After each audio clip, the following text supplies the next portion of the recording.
I čao ljudi, danas ćemo igrati preživljavanje i to je epizoda 1. Evo uzet ćemo malo drva.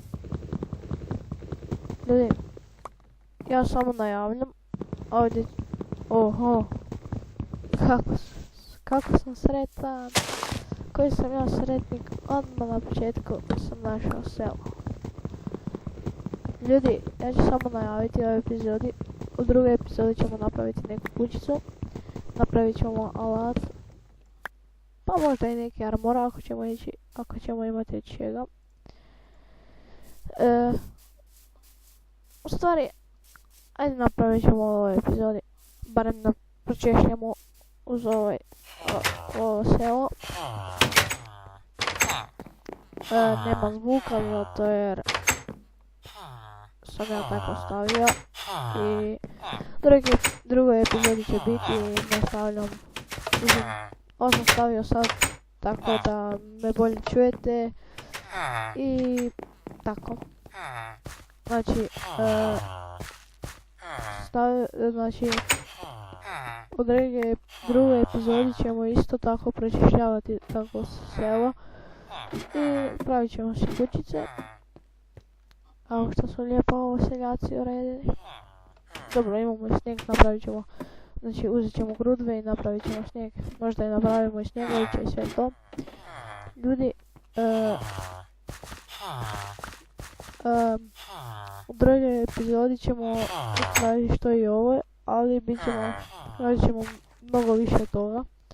Sad da vidim gdje im je farma, gdje im je vrt. Vidite ga njiva. Možemo mi igrati Hunger Games, možemo igrati The Bridges na nekom serveru, mogu na Mineplex ili na Sarmacraft, na kojem hoćete. Na Mineplex neću igrati često zato da mi se taj server mi se zamjerio, ali dobro. To je bilo to za ovu epizodu, nadam se da ste uživali, recite mi dolje da li želite da igram i Hunger Games i tako to, da vam pokažem kako ja pravim neke mašine ili nešto tako, kako ja pravim zamke za zombije i creepere i tako to, kako ih ja najlakše ubijem i tako nešto, ali uglavnom sad ćemo snimati preživljavanje i ako ćete htjeti nešto ovako komplikovanije, samo recite koju igru hoćete, ja ću to skinuti ili kupiti, ali najvjerojatnije ću skinuti, zato ne kupujem igrice, nisam glup da trošim pare, ali dobro.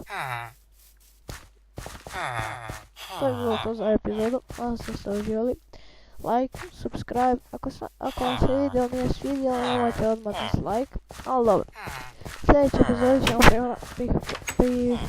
kupiti hrane i sve to. Čudi me što ovi seljaci nemaju vrt, njivu, kako već. Nadam se da ćemo naći hrane i tako to. Hvala što ste gledali ovaj klip, nadam se da ste uživali. Nemojte dislike, subscribe i like. To je bilo to. Ćao!